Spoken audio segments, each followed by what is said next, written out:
Don't tell me they're gonna be like that one horror movie. And then I see it. They are. They got all three of these guys looking like the human centipede. And so in the human centipede position, Goku's ecstatic and looks like they're the only ones here. You talk about things scaring, by the way. Goku goes for a stretch here, and then you see this on your face. No wonder why he's freaked out. Like I don't know, you got any waiters or waitresses that do that to you with your food? Like, okay. So yeah, this lady's very happy to bring them the food, and she puts it down in dramatic fashion, and I don't know about you guys, like in anime, especially nowadays, they are very good at making the food look appetizing. Like, I mean, they really put some serious render time into making this food looking good.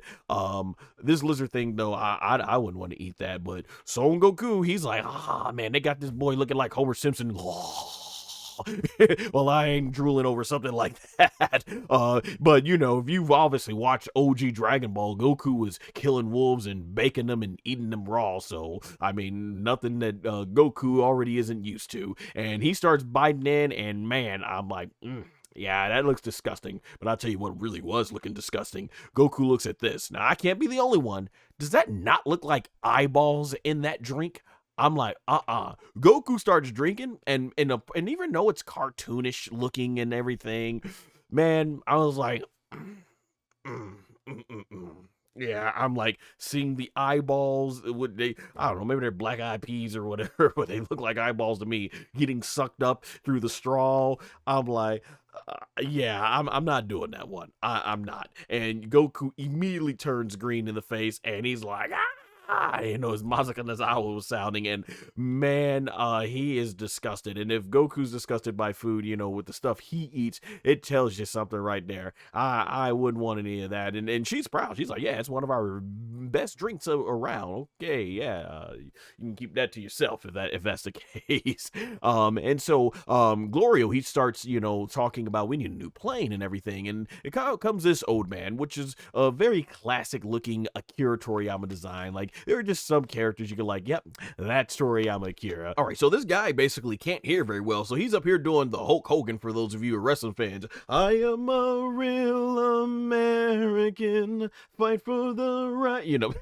all that stuff. And the lady has to shout deep into his ear, basically. And so he realizes, okay, and let me see, I think I had to put the notes down. So yeah, the old man says that he can sell a sky seed for 8,000 dokura, which obviously is going to be money for them, and it carries a distance of 120 kilometers, which basically would be 74.56 miles.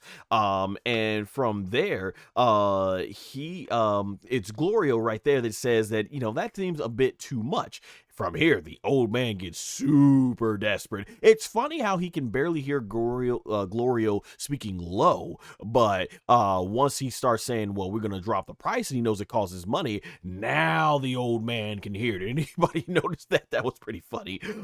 So yeah, the old man, he desperately states that he'll drop the price down to 5,000 once Degesu says that he'll go, oh, no, I don't know why I put Degesu. That's Glorio. Man, must be my autocorrect here in my notes from my phone. But yeah, once, you know, obviously Glorio said he'll have to go elsewhere for the price. What's really great is that Glorio smiles because he's like, he fell right into my trap, and the old man's like, oh, or I wonder if that's because he got exposed about his hearing. So yeah, I really wonder. I like these nice little subtle details that they're basically putting in here. So then Goku starts picking up these bugs, and they basically work as edible magic beans.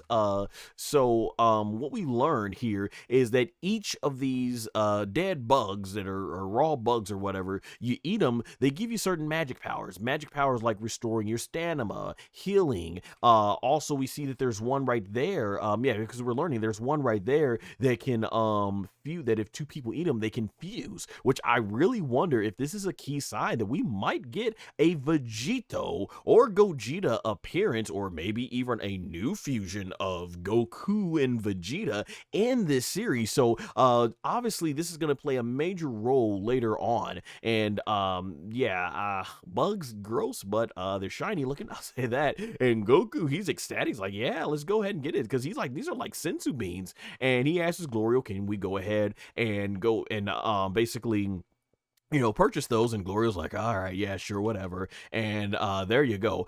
Okay, I'll give it this. They look like gummy bears. And if that was the case and they're like gummies, then yeah, I totally would try those out. But knowing that they're actual bugs that were killed and put up to eat for raw, yeah. But hey, man, if you watch what happens later on in the Dragon Ball Super Broly movie, Bugs did Broly and his father Paragus real good. There must have been some nice protein packed in, because them boys were ripped and shredded for 40 years just eating big bugs. So man, maybe these Saiyajins, aka Saiyans, know something. So this guy basically is super dramatic as he takes us to, what did they call it again? It was a seed, a sky seed. So yeah, and they're like, what? And it's not a fancy looking machine. It's like one of those, I forget what the term is, but those machines, you've probably seen it, where you can take like something, put it in there, and you basically pull the trigger back and it sends it launching. I forget what the term is, but yeah, it looked like something like that, but nothing very fancy. So they're paying a lot of money for this thing. So they have to get on this, and they have to get on this, and they're basically told that you want to rest your head down. So he rests his head down, and when I see this position, I couldn't be the only one that was thinking like, oh no, don't tell me they're going to be like that one horror movie. Don't tell me they're going to be like that one horror movie. And then I see it. They are. They got all three of these guys looking like the human centipede. And so in human centipede position, the old man launches them by pulling this thing back, and it sends them flying into the sky. Tao Pai Pai, aka Mercenary Tao, aka General Tao, from OG Dragon Ball style, and they go flying. And Goku, he is ecstatic to be. He's so happy. East Kaioshin's like, oh no, and it looks like Glorio's just basically trying to hold on is just trying to hold on basically for dear life there, basically, but staying intense. So they're flying through the sky, and they're calm once they're flying through the sky. And this was pretty hilarious right here. So the East Kaioshin's like, so how long about until we arrive, and how we're gonna land this thing? And he's like, oh, we're not going to land this thing. And East Kaioshin's like, what? And he's like, do you mean this thing is gonna crash and burn? And and Glorio, with the most straight face, is like, exactly. And East Kaioshin is like, what? And they start flying, and this thing starts descending like and I love perfectly timed. It's flying normally, but it's not until right when the East Kaioshin finds out this thing's gonna crash and burn that the thing just nose dive. Like, this is just typical cartoon stuff right here, and I love it. So they actually start flying deep into that place that he was talking about, that you cannot go into, like the land of no return under those clouds, and they're going down there fast. And Son Goku's like, yeah, no biggie. And East Kaioshin's freaking out because now they start twirling, and remember, it's hard to fly, so they're gonna try and fly, but there's no guarantee because the air is so heavy. And Goku's like, yeah. And you got East Kaioshin, he's crying, boys crying. Ah! I'll be honest, if I couldn't fly, I'd be crying too, going down like oh my gosh, that's got to be terrible. And so they jump off the thing, and thankfully, as that thing goes crashing and burning, they are able to fly. And Goku, has it. And I feel like, once again, this is just foreshadowing. It's, a lot of people have really brought this up, that it is like a RPG. And it's kind of like, you get your herbs and everything that'll restore health, restore energy, and I feel like this is going to obviously come into play later on in the battles.